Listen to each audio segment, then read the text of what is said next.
India's leading virtual career fair for diversity. Discover over 5,000 jobs at companies that celebrate you.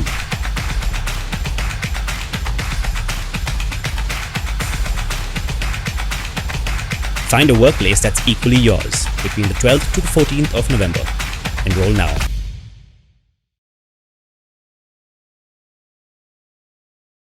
Good afternoon, everyone. Welcome to Triumph, India's leading virtual career fair for diversity, including women, LGBTQ plus, and PWD professionals. It's such a pleasure to have you all join us today. And as we kick off this incredible event focused on advancing diversity and inclusion in the workplace. Triumph is not just another event, it's a movement designed to empower underrepresented talent and help them find workplaces that are truly inclusive and supportive.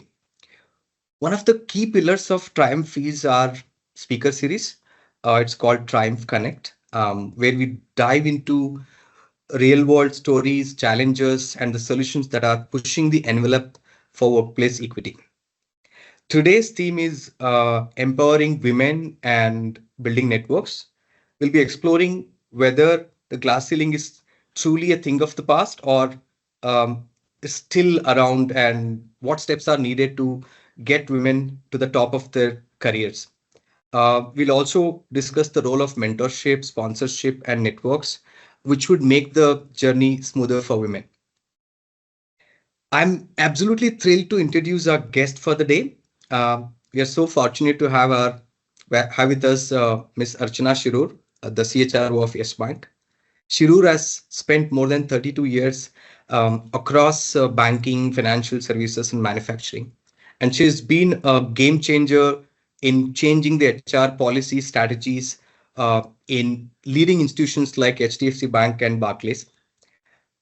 Her leadership journey has been about transforming organizations, creating spaces where diverse voices can thrive. So without further ado, let's welcome Ms. Archana Shiroor. Thank you. Thank you so much, Nataraju. Great to be here. And yes, this is a very, very, I think, great platform that you folks have. So happy to be on this with you and, just talk through this questions that you may have. And I do hope that this helps the audience. Thank you so much for joining us, Archana. It's a great pleasure to have you here. To kick the things off, you have an inspiring career, having worked in multiple industries over the years, and I'm sure our audience would be very eager to hear your thoughts on one of the most pressing questions today. Here is a big one to start off. Do you think the glass ceiling is still a reality for women, or do you see significant shifts taking place in workplaces with the way the way we view female leadership today? So yes, I think we certainly, in my view, and I've been an HR professional for 33 years now, so very close, I would say, to this subject.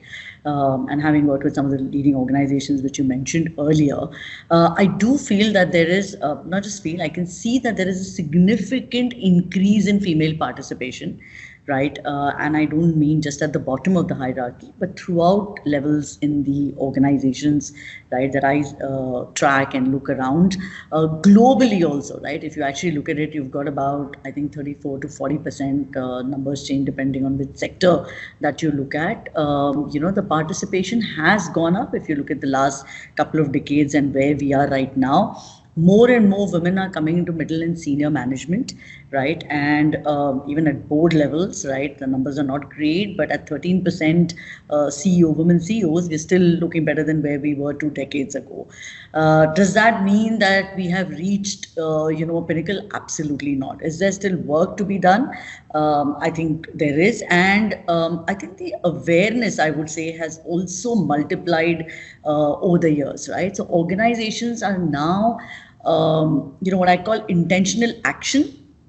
So this is not something, passive, someone somewhere is looking at it. I think right from the CEO and the C-suite, right, there is focus and attention on the subject, and organizations are doing various things. I can tell you at, even at Yes Bank, we're doing a whole bunch of work around this as to how can we actually ensure that we have more representation in senior management. I'm proud to say that our board has 3 women, and so we're starting at the top, as you can see, and I think that's really my take on this. So lots of work to be done. I think there's still areas such as bias, right? Unconscious bias. This is more cultural, social. We've launched an unconscious bias program, manager sensitization.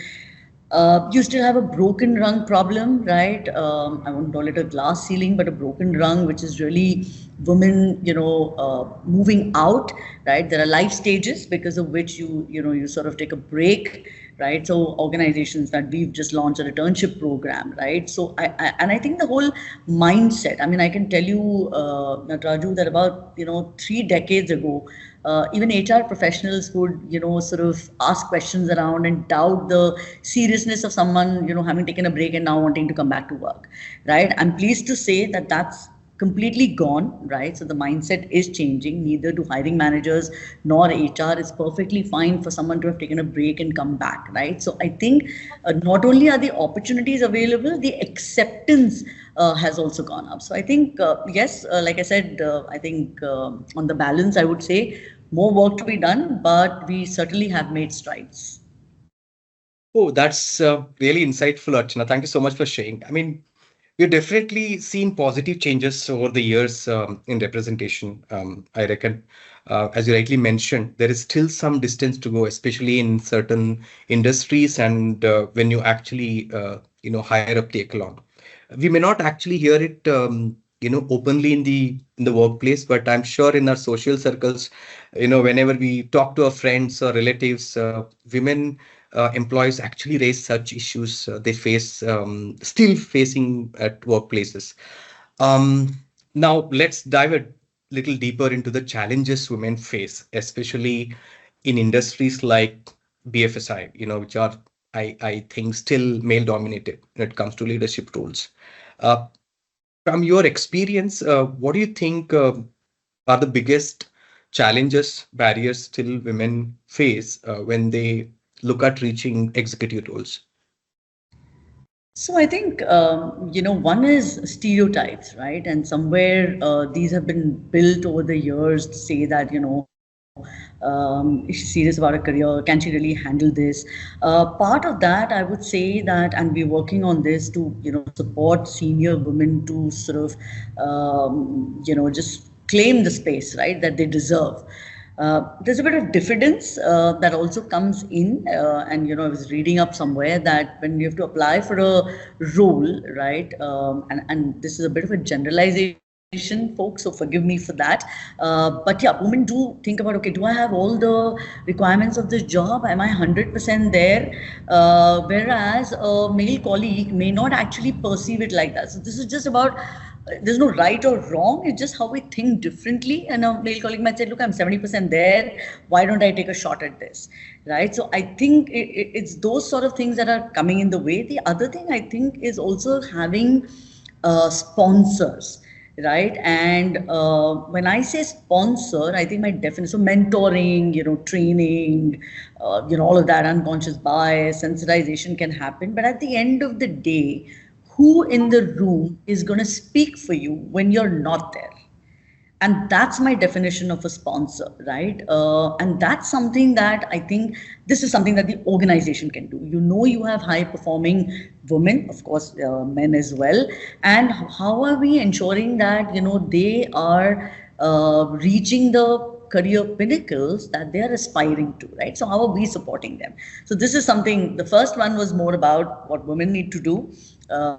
And the second is about how organizations can support. And I think the third is because the representation is so low at senior levels, CXO, etc., there aren't enough role models, right? And you will see several examples that where there are role models, where organizations have made those efforts and they have more senior women in leadership, that itself propels the middle and junior levels, right? So I think that role modeling, right, and that's I think one thing that's very important. Yeah, what else? And I think, yeah, cultural expectations also, I've seen senior women quitting and saying, look, my husband's getting transferred to, another country and I need to follow him. But now I'm seeing a different trend. I'm seeing, women moving and, some So of true. their significant others are Spouses, proud to say they're house husbands shifting husbands. with them. Yes. Yeah, and it's really is about the situation, right?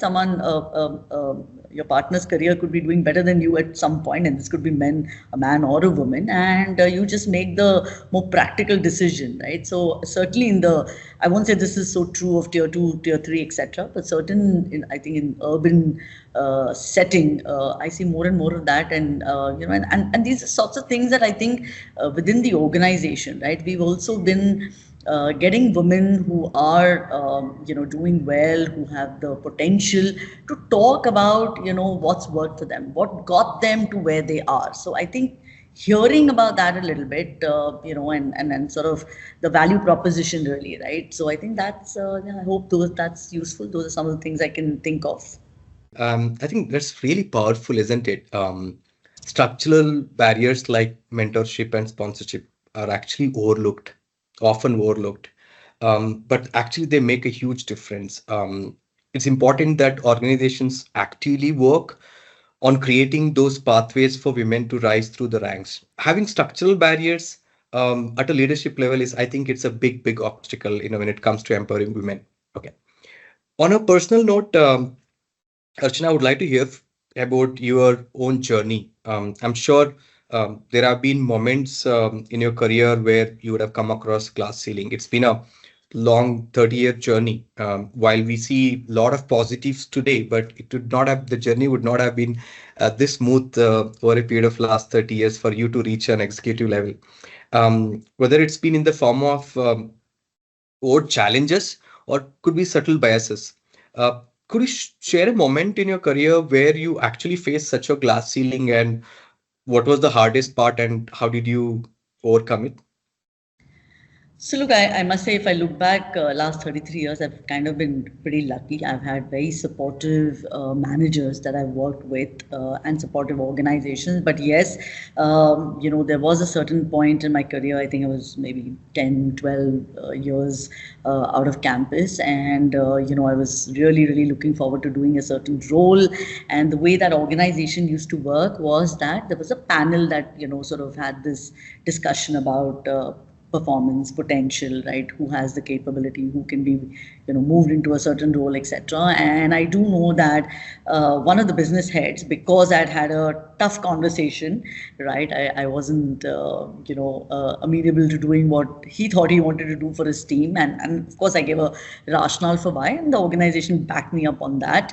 I think he held that against me, and I mean, that I knew later. I didn't get the role, obviously, and I got it a year later. So honestly, looking back, I think that helped me learn some valuable lessons, right? Having said that, I heard only later that this person was the one who objected to me taking up that role, and I can tell you that. Okay, so you have to know a little bit about me to know why I'm saying this. I'm a glass half full person, right? I'll never see it half empty. I'll always see it half full. And so in that situation, I told myself that, look, don't rationalize, just double up your efforts, right? So if, go understand what has happened, understand what area was spoken about, what was the specific feedback, and double up your efforts. And, any other person might have held a grudge. I never held a grudge. Today, that person and I continue to be friends and professional friends, right? So I think moving on, right? And this, little later, I was going to talk about this concept, but there's a lot of guilt that we carry as women, right? And I think you have to completely, when I come to work, I don't think of myself, I don't worry about what my gender is. I bring the person that is Archana, right? And so and I think as women, we're positive, we're also very sensitive, right? And so those are some of the qualities that helped me I was very upset. For years, I was upset. I can tell you that, Nataraju. So now it sounds like, I'm sounding okay about it. For years, I held on to that. But yeah, but I let go. But at the same time, I didn't, hold a grudge. I didn't let anybody know that this is what I'm going through. I just said, okay, what can I do to address the situation? And what help can I get, right? Who can I reach out to? Who are who are the people that I know would support me and help me to overcome this? And like I said, a year later, I did get the job. So This is so inspirational, and I'm sure it would have made you stronger and more resilient. And you know, and when you start seeing success in spite of all the, I can call it a stereotypes over manager that that is stopped you from picking up that particular role because of stereotypes and bias. And I'm sure you would have realized that there is no difference between um, a man and a woman when it comes to potential or emotional decision making process and all of that. I'm sure you would have realized, considering the the place that you have already reached, right? I think you also mentioned about finding support from the mentors and colleagues, which really resonates. It's often those are the people who open doors and provide encouragement when you're down, and which is needed to push through the tough moments, right? Um, let's talk about leadership. You know, you have been a leader, and you set the benchmark for other women to follow, and break the barriers that we call it. You have been a trailblazer, um, not just in your career, but also in shaping organization cultures that wherever you've worked. How important is leadership in breaking barriers? What can leaders do to address so-called broken rung, in women's careers advancement? If you want to throw some light on that, Archana. sure, absolutely. And I think, like with culture, right? I think this also begins at the top. It's not like every organization that I've worked with, the senior management, CEO and, one downs were committed to this, right? Now, sometimes this can be seen by organizations as a flavor of the season, right? So everyone's doing it, so let's make some noises about it. But am I really committed to it long term? And if I'm committed, then what am I doing about it? And there I spoke about intentional action a little earlier. So I think the tone is set from the top, right? So whether it is, and it's not and I'm the CHRO, I also happen to be a woman, which is good. But I think it's about getting that buy-in to say that if you have, and research will tell you this, right, very quickly, that if you have customers are diverse, there's a certain pattern. There's no reason why the organization can't follow the same pattern. And there's enough research to say that if you did that, it would actually impact business. So this doesn't have to be a flavor of the month. It doesn't have to be a flavor of the season. This is about good business, right? So if you can get that buy-in, make that case, if it's already there, then you're lucky because your leadership is committed. And I think once you have that buy-in and the leadership is committed, then that tone gets set from the top, right? Then it's all of the actions that you just mentioned: mentoring, you mentioned sponsorships. At Yes Bank, we're actually ring fencing women in middle management to say that how will I increase the participation in senior management if I don't ring fence these really high potential women who are at the next level, and how can we support them? And this is not a go attend a program and come back. This is a 6 to 9 month journey, right? So whether it's the networking, whether it is the resource groups, whether it is the creating support, how do you sort of stand up and say, look, I deserve this, right? Which is not something women always do. Remember the early example about 100% and 60%, right? So those are the sorts of things that I think. And sponsorship, I think for me, what I've seen work in the past has been sponsorship. So if you have a talent agenda, this is your top talent. Seniors in the organization know this. There are sponsors, and when the discussion comes up, these are the people, like I said, speak up for you when you're not in the room. One other thing I think, is also driving accountability. Like I said, if you don't track, measure, right? So, where are the pain points? Which are the places? And you'll often hear this, right? Especially in BFSI, there are no women in this, part of my business, right? And I've heard that plenty of times. I've heard that in governance functions, I've heard that in sales functions, I've heard that in collections. You would be surprised to know some of the best work today in collections is being done by women. And 20 years ago, I would have managed Fantastic. and said they just can't do it. They will not succeed. And today, their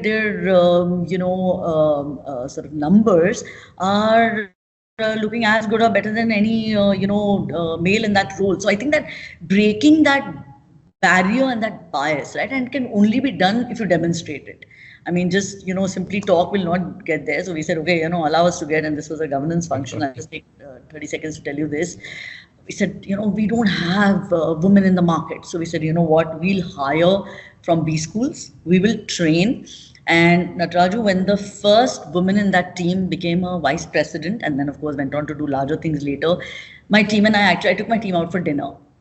I said, what? And of course, after that, we hired many women there. And, so I said, what you've really done today, that is, you've expanded the talent pool. It would have been very easy to say, okay, you know what? Yes, there are no women. Sorry, go hire, whoever you want to. But if you've managed to expand the talent pool, then that's a true contribution.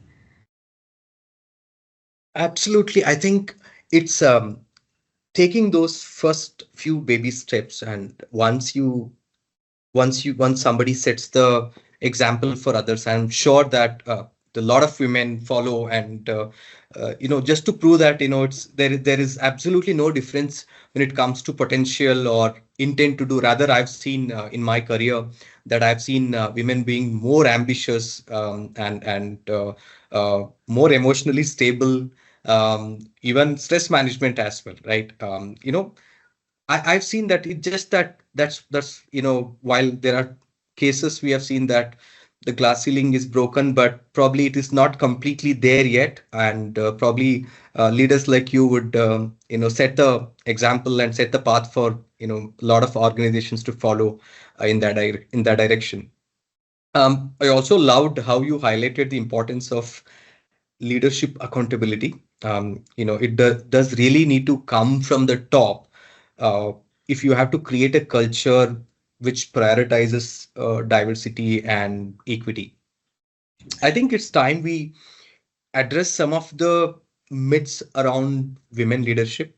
There are so many stereotypes. I think some of them you pointed out a while ago.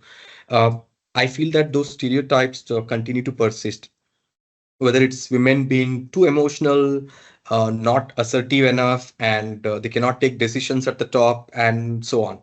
So, what do you think, is the biggest myth that women in leadership face today that I think we need to address?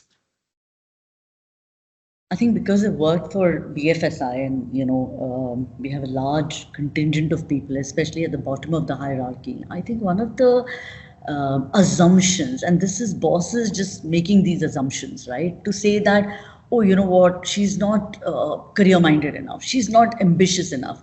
And this is without any reference to any discussion with the individual, that they have actually made up their minds that this person we don't believe is ambitious, right? And of course, people have gone on to prove that to be wrong, right? Now, that's another start of your career. Facing a bias of that sort can really be, I think, very disappointing, right? And I think the organization, and this is where I think HR teams come in, the whole hiring process, removing those biases, ensuring that we get in quality hires who, and women who are strong minded enough to also withstand some of this, I would say, bias, and make it happen. And that's happened, right? I mean, I can, you just said it yourself.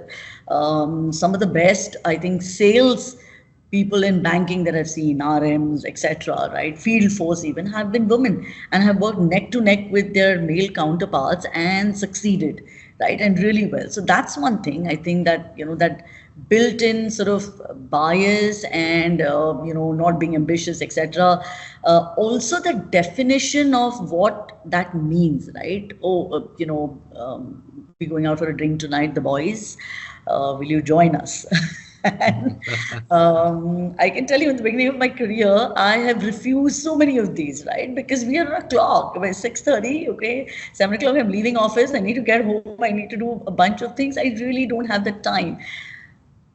But sometimes that might come in the way. So if you're an organization where this is important, find other ways of networking. I mean, you don't have to go out for that drink or the smoke, as you mentioned. You don't have to do that. The backslapping, right? That's fine, and nothing wrong with people doing that. I have no objection to that. But find different ways, and I think that's what that's where organization steps in and remove some of these I would say peripherals and focuses on the core, but it's very much there, right? And it's not gone away. You'll see certain travel, for example, right?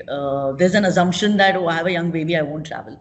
Who said that? I'm more than capable of traveling along with the nanny and my baby, and doing or ensuring that I have a support system to take care of my baby, right? So all of these assumptions, so let me not send her because she has a baby, let me send someone else who's more capable. So I think these are very subtle, right? And I'm giving you these examples for a reason, because these are real examples. This is really where and then this whole thing starts to settle into women also saying that, okay, am I good enough? Am I can I really do this? Am I capable? So that level of confidence, right? So I think somewhere that starts to reduce, and that's a real problem, right? And I think that's what we need to address. And you talked about I think emotional quotient, as I would call it, right? So EQ is really high where women are concerned. In fact, and that I think positively impacts team dynamics. It impacts, greater engagement of the teams. So I think those are some of the things. And look, I think the idea, I know that we're talking about diversity, equity, and inclusion, but both genders, right, and beyond, I think bring value, right, to the organization. And that is really what diversity is all about. So it's not one against the other. And if we can have that mindset change at the first level manager and beyond, and right up to leadership, I think that is what helps organizations succeed. I still remember, I'm going to take another 10 seconds to do this, not a banking example, but a very senior legal firm. And the lady who ran it said, when lawyers in my firm, who usually do, let's say, X amount of cases at a point in time, when they are in the family way and come back after that, I just give them X minus, right? And the male colleagues hated it. Right? And they say, because now you're judging us on an X, and you're judging these, women X minus. How is that fair? But she stuck to her guns, and she was giving us this example in in one of the sessions. As some of the male, lawyers came back later and said, you know what, my wife's in the family way. Her firm is not offering this. I just wish she worked for us instead. So yeah, so when you go through it, you understand that why this is important. And it's a brief 1 or 2 year period, right? Where if we support people in the organization, who may not be following the pattern that we have in our head somewhere, we thrive, right? As an organization and as a team and as a unit. And I think that was an important example to give. Exactly. I mean, a role experience, whether we see at home or in office, friend circle, I see that when it comes to multitasking, I think that women are much better than men. So, I keep hearing so many times, every week, at my home that I've also seen it, and particularly they are so good at managing family, managing kids, managing work, and organizing, planning. I really don't know where do they get the energy and the time to do all of that. Trust me, right?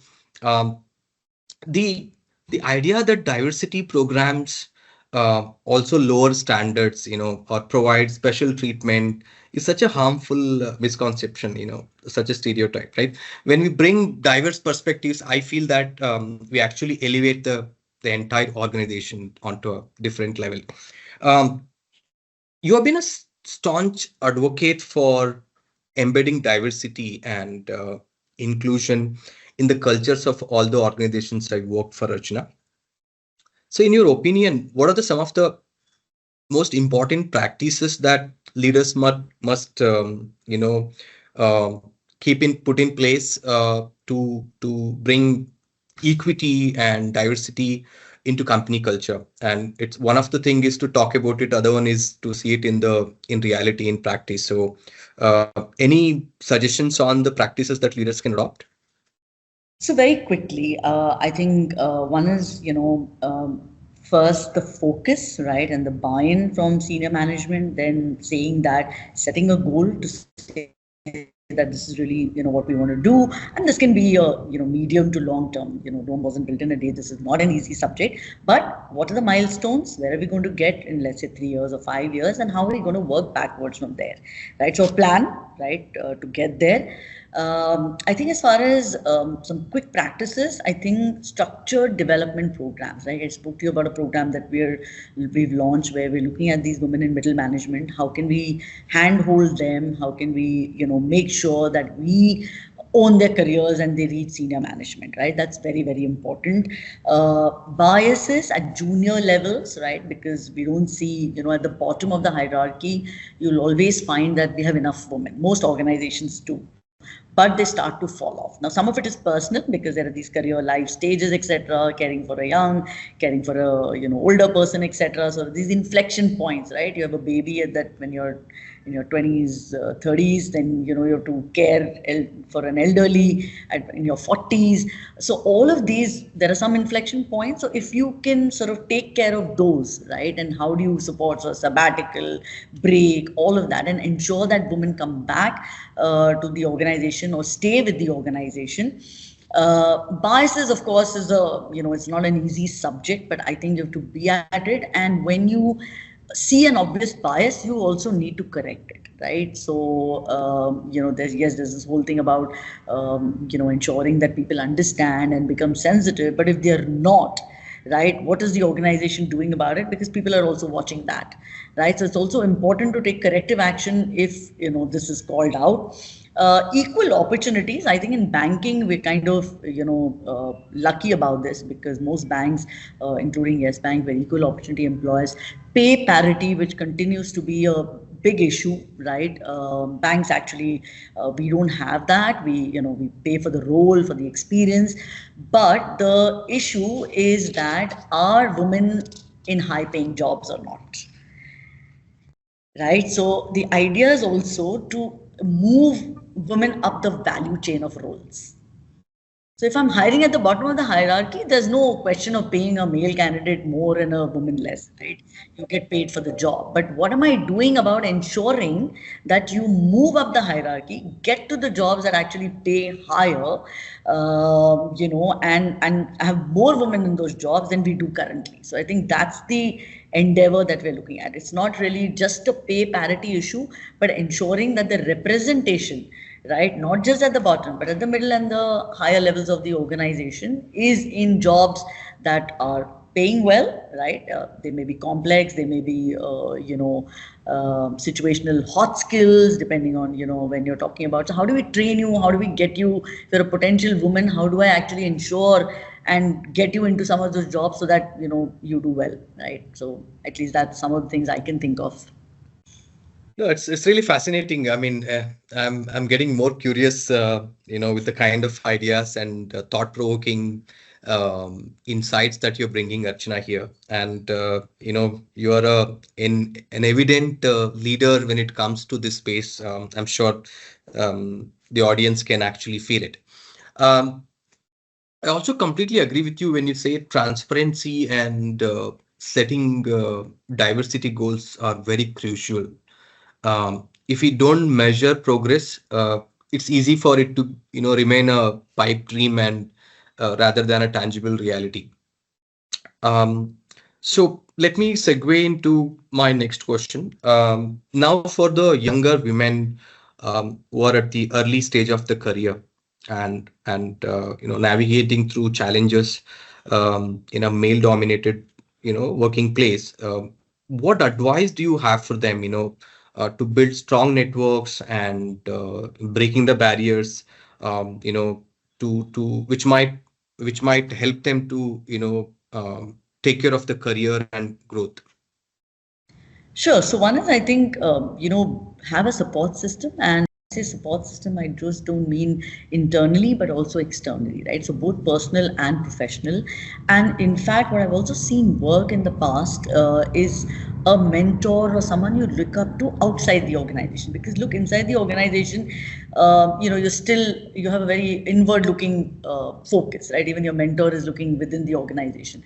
But when you look up to someone or have a support system or someone senior, a mentor outside, you also have an outside in perspective, right? So I think both of those are important, and reach out and build these, because they may happen if you're lucky along the way, but I think you'll have to make effort to be able to do that. And as far as personal support systems are concerned, I used to, people would, my team would laugh at me when I used to tell all the young women in my team, listen, be nice to your mother-in-laws, because when you have babies, you're going to need them. Support base, yeah, absolutely. So on a lighter note, of course, but what I really mean is that you need to be able to, and at different points in time, it's different things.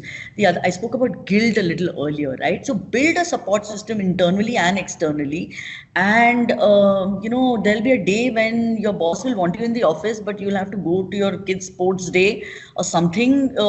Just do that, because you know that that is important. And if you have a support system internally, somebody will step in to do that or take care of it for you.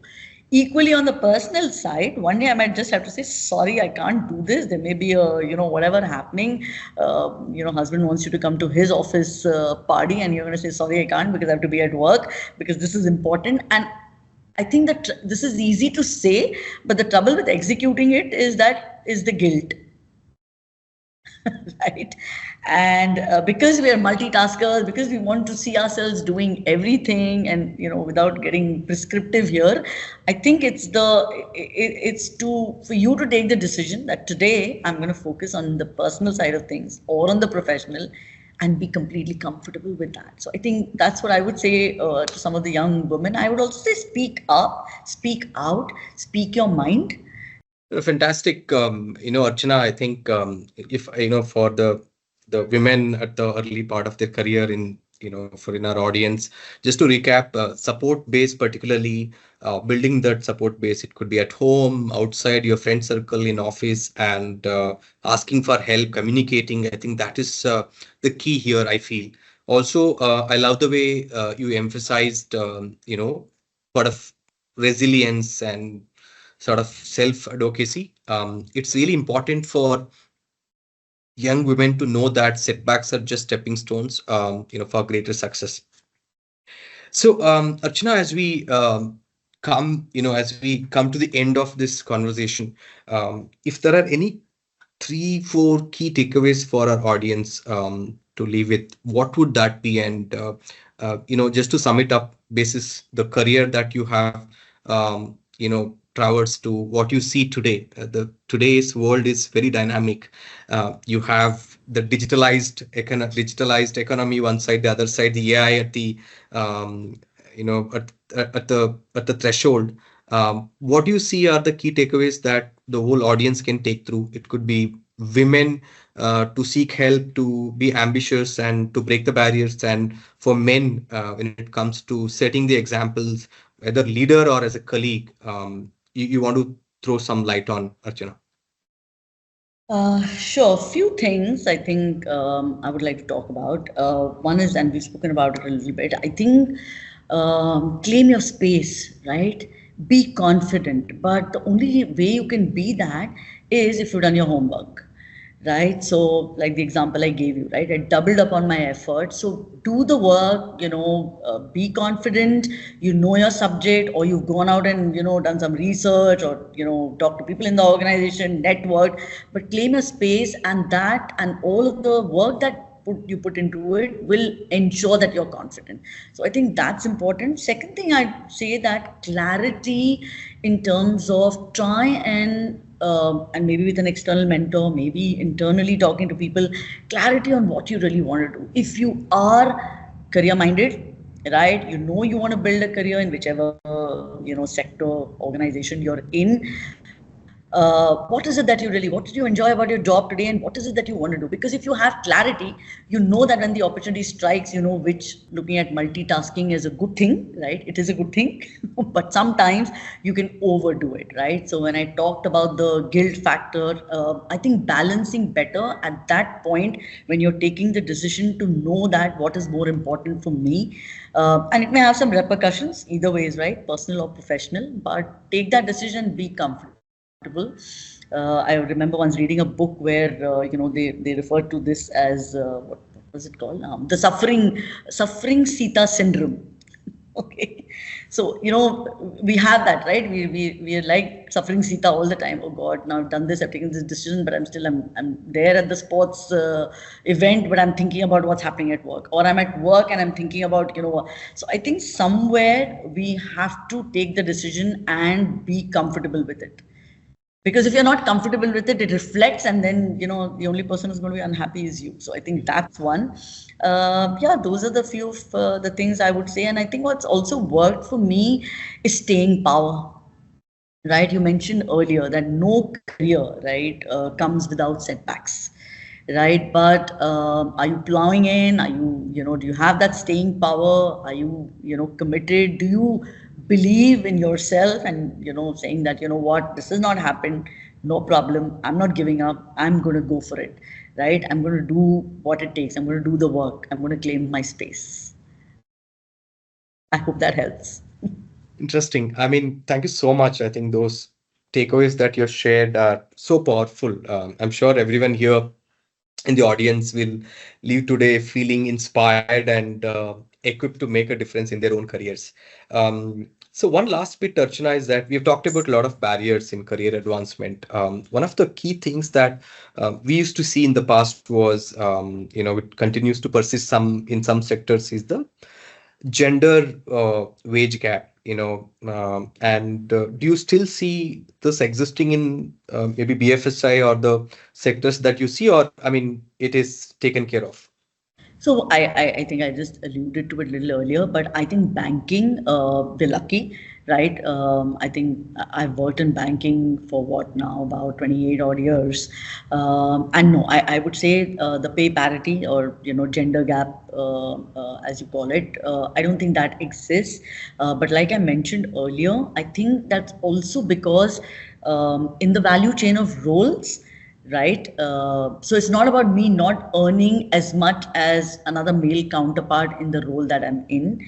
But if women are only in roles at the bottom of the hierarchy, which obviously pay less, they pay less to men and women, right? How do I actually move women up the value chain of roles is really where I think in BFSI, I shouldn't really talk about BFSI because I worked only in banking. But yeah, in banking, I think that's the challenge that we are overcoming, right? Which is important also, because look, there's no difference in qualification, there's no difference in experience, right? Which is why at the same role, same level of experience, you get paid the same thing, and which is fair, right? Which is being an equal opportunity employer also. But I think it's really about how many more women can we have in leadership roles, which needless to say pay better, right? And that's the gap really that I think we need to fill.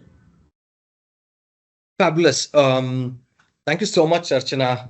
I mean, this is an incredibly insightful and I would say inspiring conversation. It's clear that there is so much work still to be done, and that's where the leaders would need to take charge.